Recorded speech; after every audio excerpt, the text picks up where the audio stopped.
Bilkul, yeah, original cinematic English story. Hi, YouTube Kuliya Lagbag 12 to 15 minute narration style main. Writing. Everyone ignored the shy new pilot, until her F-18 call sign left the briefing room silent. The briefing room at Falcon Ridge Naval Air Station was already loud before Lieutenant Maya Carter walked through the door. Pilots were laughing. Maps covered the walls. Digital screens displayed flight routes, weather patterns, and training zones. Everyone seemed to know everyone. Everyone except her. Maya quietly stepped inside. She was 29 years old, with dark brown hair pulled neatly into a low bun and a calm expression that revealed almost nothing. Her flight suit was perfectly pressed, her helmet bag hung from one shoulder, and she carried a small notebook in her hand. She looked around the room. No one looked back. A few pilots glanced at her before returning to their conversations. New replacement, someone whispered. Probably. She doesn't look like she belongs in a Hornet squadron. Maya heard them. She simply sat down. She opened her notebook. And waited. Captain Jake Reynolds, the squadron's senior flight lead, entered a few minutes later. All right, everyone. Settle down. The room became quiet. Jake pointed toward the large tactical display. We're running a high-pressure carrier qualification exercise tomorrow. 2 formations. 4 aircraft each. Weather is expected to deteriorate around 1400. He began explaining the mission. Maya listened carefully. She didn't interrupt. She didn't ask questions. That made some of the pilots even more suspicious.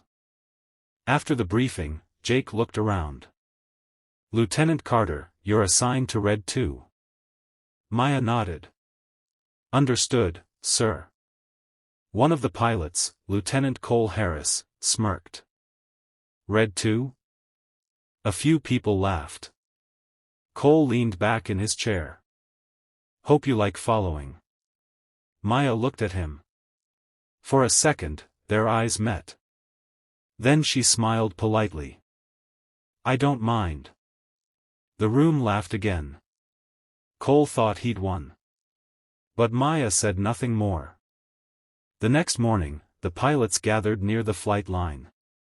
The F-18 stood beneath the bright afternoon sky.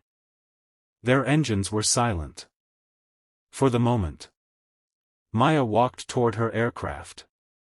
Cole was already there. He looked at her helmet.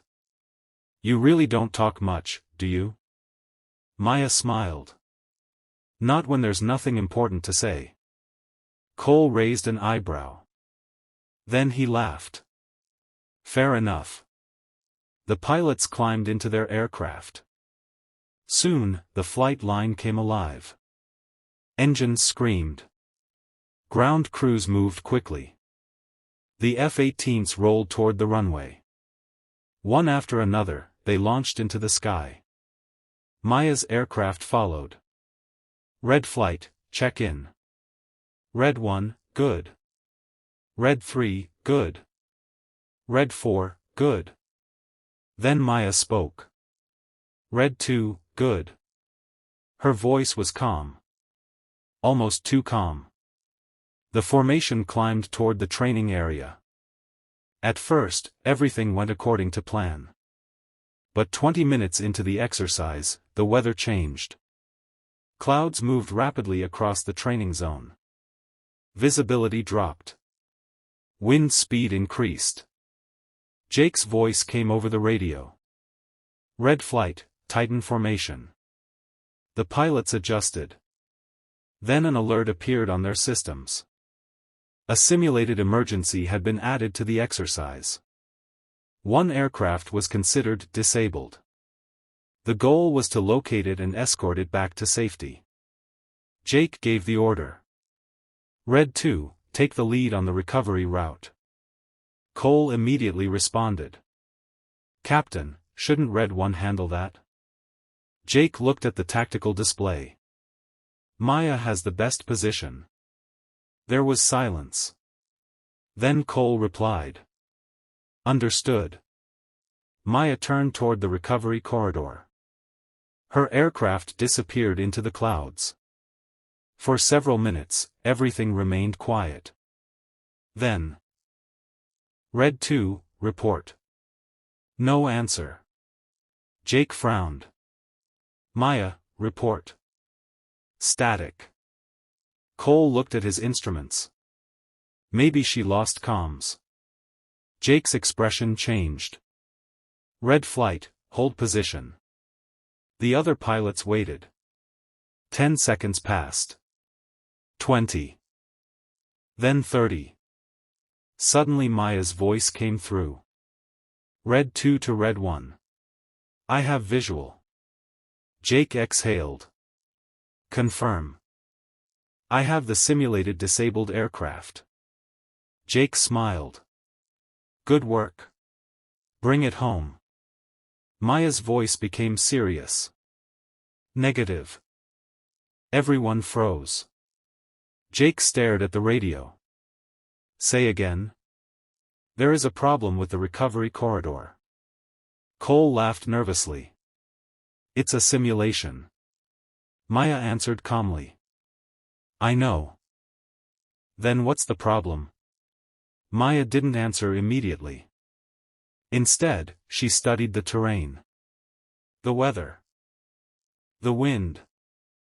The aircraft positions. Then she said. The exercise route is unsafe. Jake looked at the tactical display.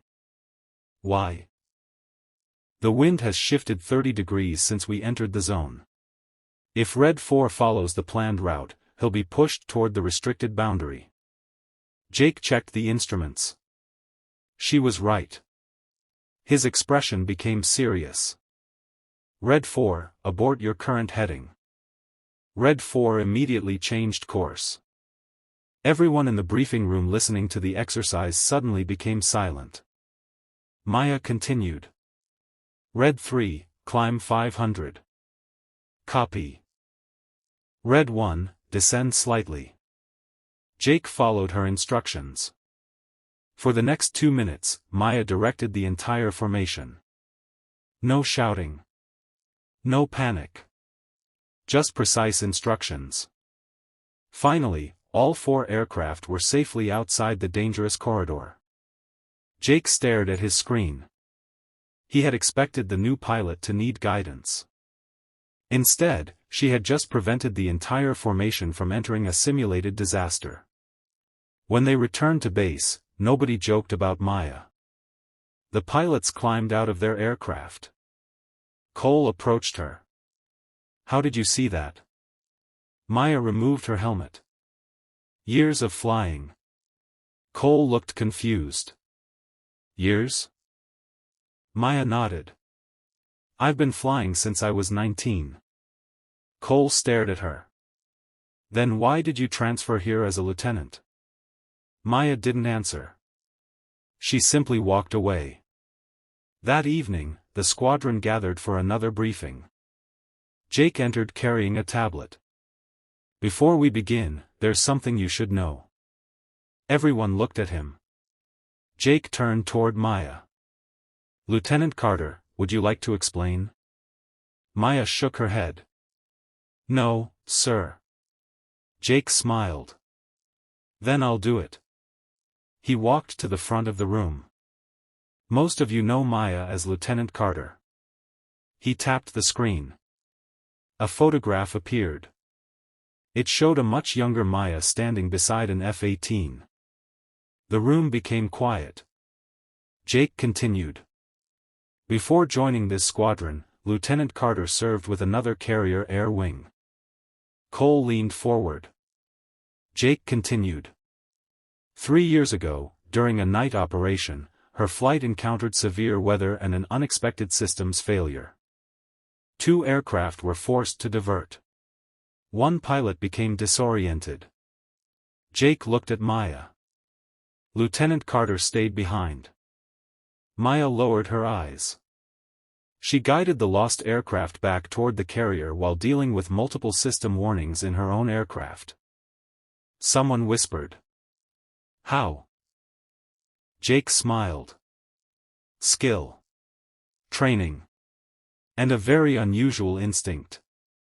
He changed the slide. A single word appeared on the screen. Phantom. Cole's face changed. He looked at Maya.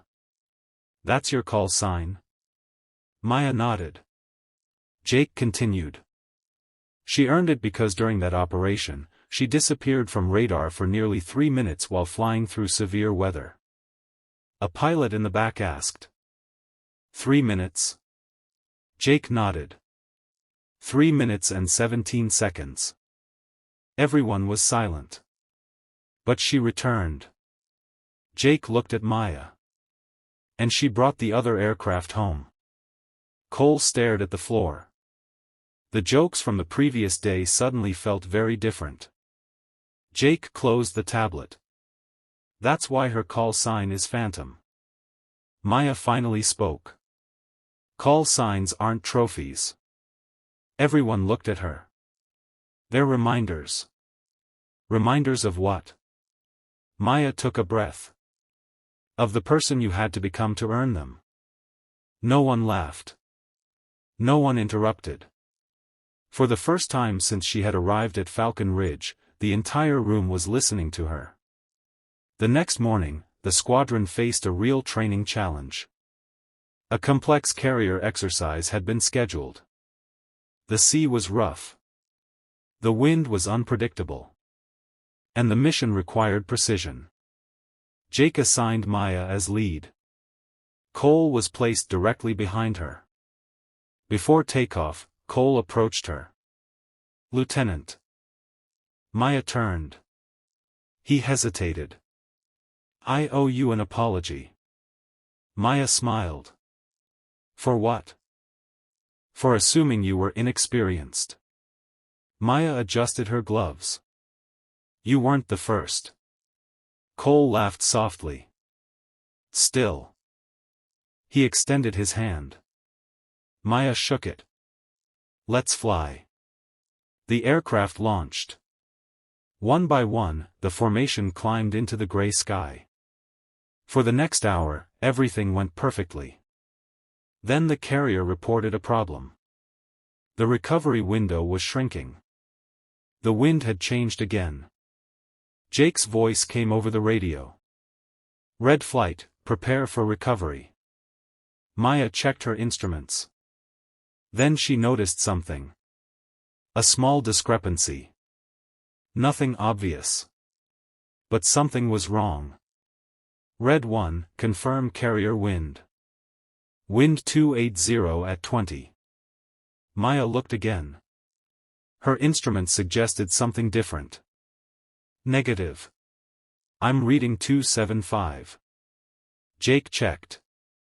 The difference was small. But at carrier approach speeds, small differences mattered.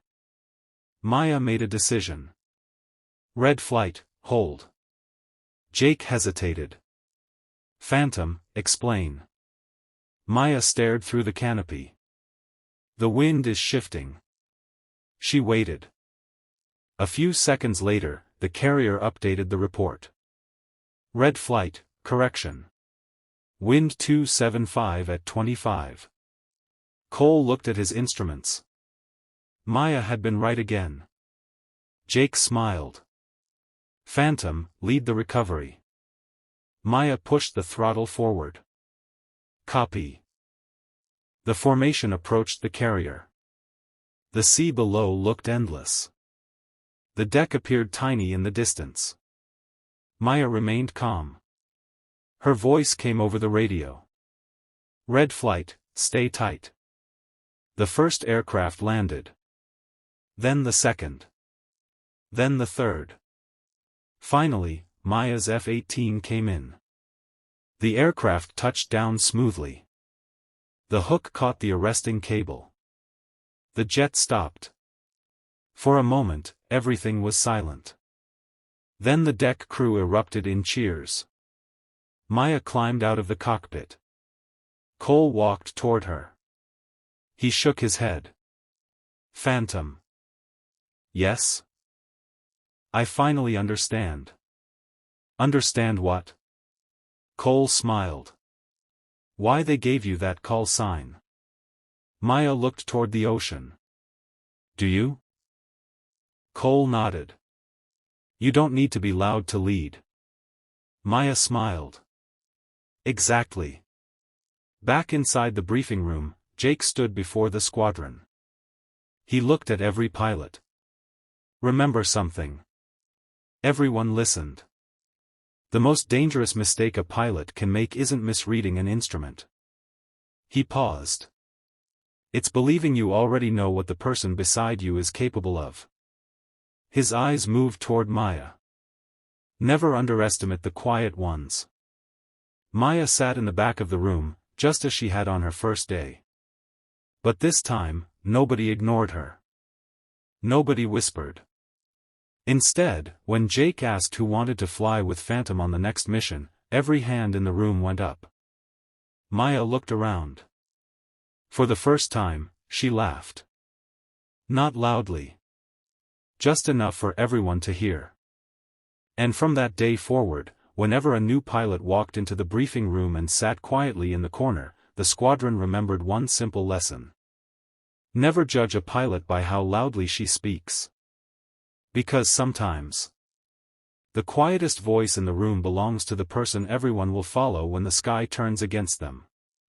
Agar Cheho, Main ISI Story Kuliya 10 Cinematic 16:9 Image Prompts Bibana Sakta Hun, Har seen main same characters or same F-18 appearance Kusath.